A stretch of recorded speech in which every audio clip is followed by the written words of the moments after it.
আসসালামু আলাইকুম ওয়া রাহমাতুল্লাহি ওয়া বারাকাতুহু। আলহামদুলিল্লাহ ওয়া সলাতু ওয়া সালামু আলা রাসূলিল্লাহ আম্মা বা'দ। আল্লাহ সুবহানাহু ওয়া তাআলার প্রশংসা যে আল্লাহ সুবহানাহু ওয়া তাআলা আমাদেরকে খুতবার প্রথম পর্ব শেষ করে দ্বিতীয় পর্ব পর্যন্ত পর্ব শুরু করার তৌফিক দিয়েছেন। আলহামদুলিল্লাহ। সালাত ও সালাম আমাদের নবী মুহাম্মদ রাসূলুল্লাহ সাল্লাল্লাহু আলাইহি ওয়াসাল্লাম। প্রিয় দিদি ভাই বোনেরা, আমাদের কাছে কিছু প্রশ্ন এসেছে, প্রশ্নগুলোর উত্তর দেওয়ার চেষ্টা করবো আমার তরফে। একবার প্রশ্ন করেছে, কোনো ইমামের যদি আকীদাগত সমস্যা থাকে তাহলে তার পিছনে সালাত করা যাবে কিনা। এ ব্যাপারে আমরা বলবো, আমরা যদি জানি এবং শিওর হই যে অমুক ইমামের বা কোনো ইমামের ব্যাপারে জানি যে অমুকের আকীদা ভালো, আল্লাহ সম্পর্কে আকীদা ভ্রান্ত আকীদা পোষণ করে, নবী সম্পর্কে ভ্রান্ত আকীদা, ইলমুল গায়ব সম্পর্কে ভ্রান্ত আকীদা পোষণ করে, তার পিছে জেনে বুঝে নামাজ পড়া যাবে না। জেনে বুঝে নামাজ পড়া যাবে। কর্মকি তাহলে কি হচ্ছে, আমাদের বিকল্প খুঁজতে হবে যে এই পচা আকীদা, ভ্রান্ত আকীদার যে ইমাম, এটা বাদ দিয়ে ভালো আকীদার ইমাম পেলে তার কাছে গিয়ে পড়তে হবে। তা না হলে এরকম যদি না পাওয়া যায়, বাড়ি যাওয়া। কিন্তু যারা শিরক, যারা হুলুলিয়া, ইত্তেহাদ, এই সমস্ত চিন্তায় বিশ্বাসী, তাদের পিছনে নামাজ পড়া যাবে। আল্লাহু আ'লাম। দ্বিতীয় প্রশ্ন করেছেন, জুমার খুতবা চলাকালীন কোনো নফল বা সুন্নত করা যাবে কিনা।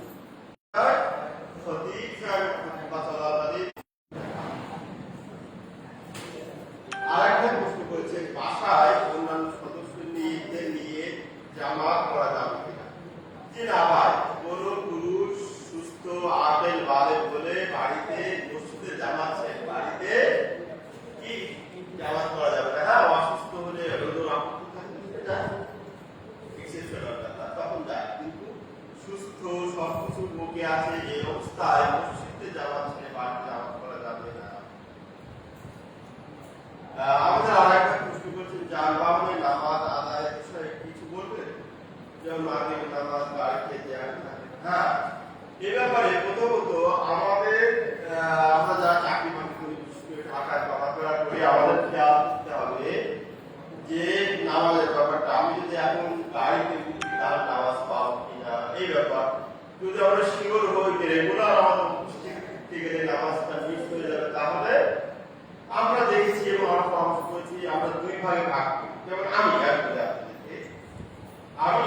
যখন ইউনিভার্সিটি থেকে ফিরি, আমি চন্দ্রায় নেমে ওখানে নামাজটা করে তারপরে অন্য গাড়ি ধরি। 10 মিনিট 12 মিনিট লেট হয়, 15 মিনিট লেট করে কি করি, ওখানে চন্দ্রায় নামাজ করে তারপর আরেকটা গাড়ি ধরি। এটা একটা পদ্ধতি হতে পারে। আবার যদি এরকম না করতে পারে, তাহলে গাড়িতে ফরজ নামাজে কিবলা শর্ত, ফরজ নামাজে কি কিবলা শর্ত, ফরজ সালাত বিশুদ্ধ হওয়ার জন্য কিবলামুখী হওয়া শর্ত। তাহলে আপনি যদি কিবলামুখী হয়ে বসে বলে পড়তে পারেন তাহলে পড়া যাবে। আর যদি তা না হয় তাহলে বাড়ি গিয়ে পড়ে নেবে। কিন্তু এটা যদি রেগুলার হয় তাহলে কি অন্য নেমে জানাতে রেগুলার না। ঠিক আছে।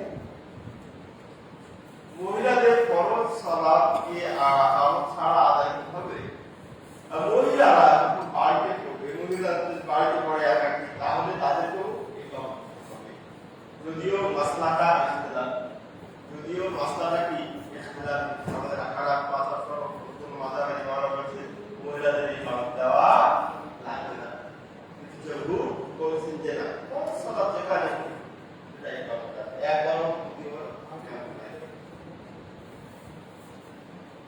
ইমান বেড়ে যায়। এর সম্পর্কে যেমন সরাসরি বাস করেছে, তেমনি ইমান কমে যাওয়ার ব্যাপারে সরাসরি কোনো নাস আছে। হ্যাঁ, কি কুলুবিহিম মারাদ, এটা দিয়ে বলেছে।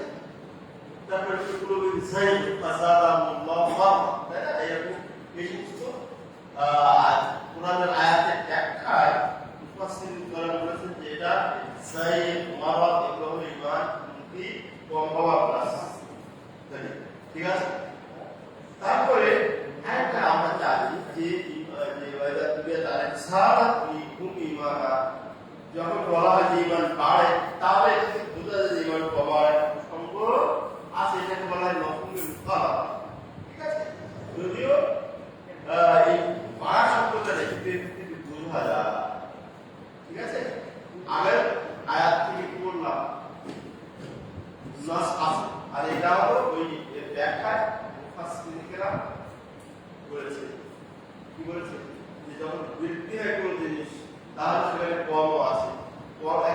লেভেল থেকে সেগুলো বৃদ্ধি পায়, তাহলে বৃদ্ধি হলে বোঝা যায় একটা কম বেশি হবে।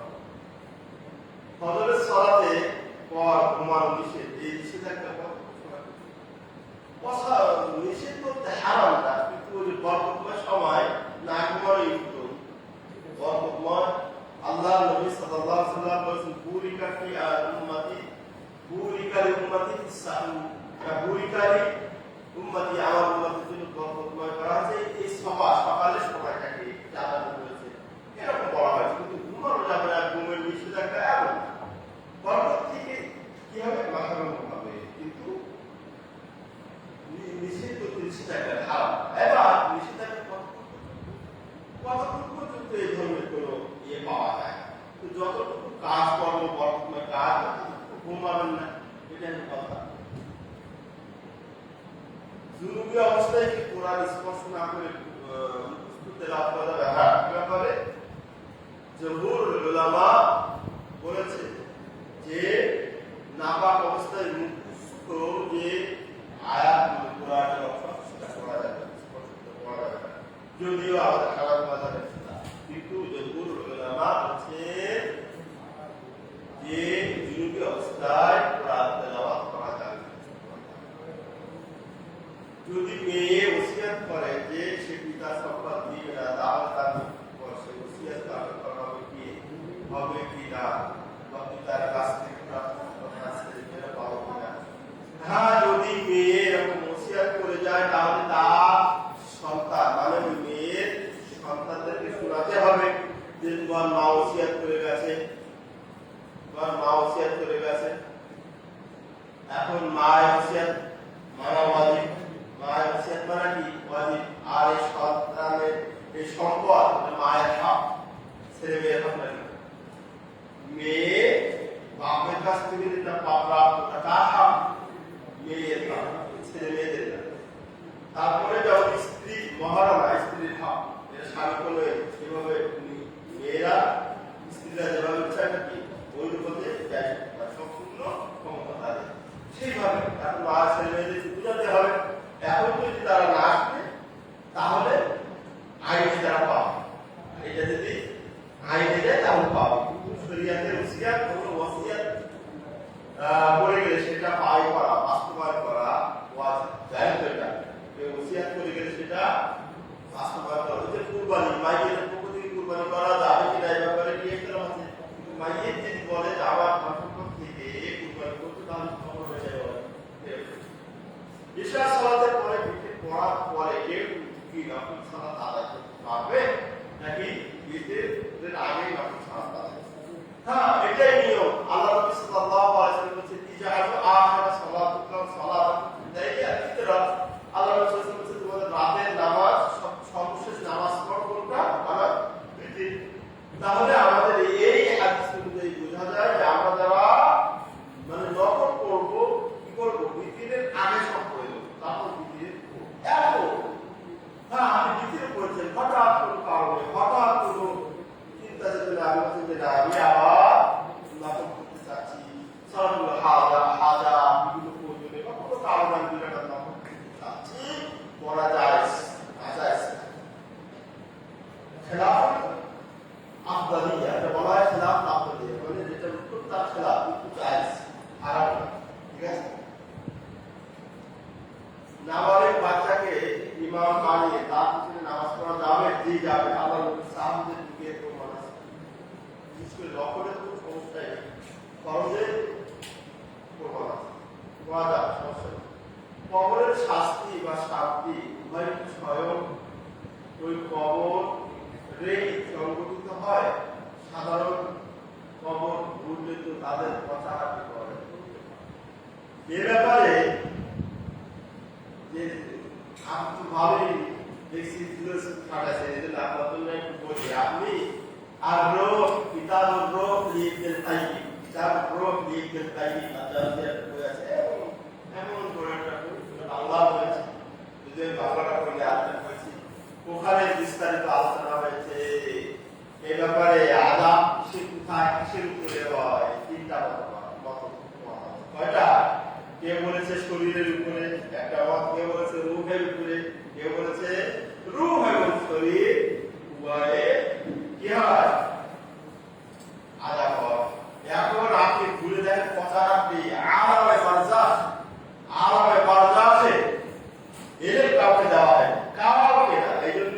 ব্যাপারে আপনি আইডিয়া করতে পারবেন না। একটা হাদিসের উদাহরণ শুরু করি।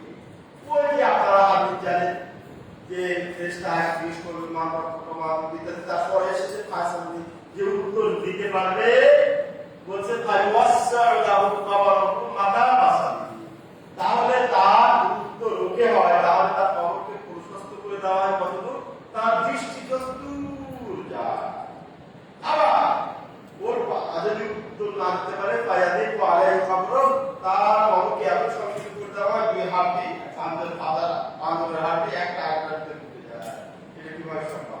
মনে করে পাশাপাশি আমার মা বাবা আছে বা আমাদের মা বাবা আছে, মা ভালো বা বাপ ভালো, খারাপ একদম ভালো, মা ওর লম্বা করে দিচ্ছে যতদূর দৃষ্টি যায়, তাহলে বাপের কবর হয়ে যাবে, বাপের কবর হয়ে যাবে, উড়ে চলে যাবে, চলে গেল। অতএব আযাবের বারজাখে এগুলো আল্লাহ তাআলা এই ব্যাপারে কিভাবে আযাব কিতাব আছে, কিতাব রোটা করবে বিস্তারিত আলোচনা যুক্তি সহ দলিল সহ অনেক সুন্দর, অনেক সুন্দর।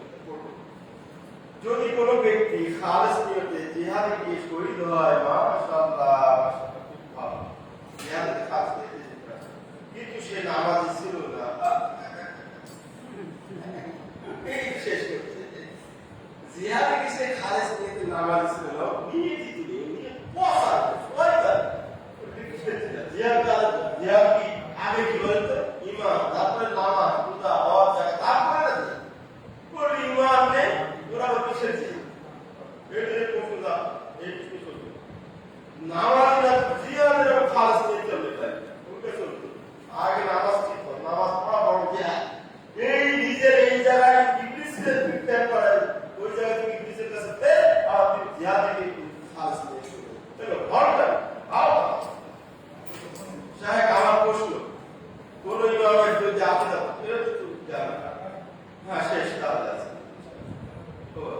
ফজরের সালাত আওয়াল ওয়াক্তে জামাত পড়তে না পারলে আরাফে মসজিদে দেরিতে যাওয়া অবশ্যই অবশ্যই যাবে, কারণ আওয়াল ওয়াক্তে জামাতে নামাজ পড়া এটা ওয়াজিব এবং উত্তম।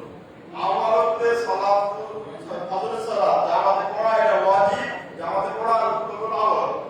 কিন্তু আপনি পরবর্তীতে দেরিতে যদি জামাত চলে ঘরে পড়া চাইতে জামাতে পড়া এটা বেশি উত্তম, কারণ জামাতে নামাজ পড়া ওয়াজিব, আপনার উত্তরটা খেলাম কিন্তু ওয়াজিবটা আদায় হয়ে গেল, এটাই উত্তম। জামাতে আল্লাহ আপনাদের তৌফিক দান করুন, বলেন আমিন। আল্লাহ আপনাদের যারা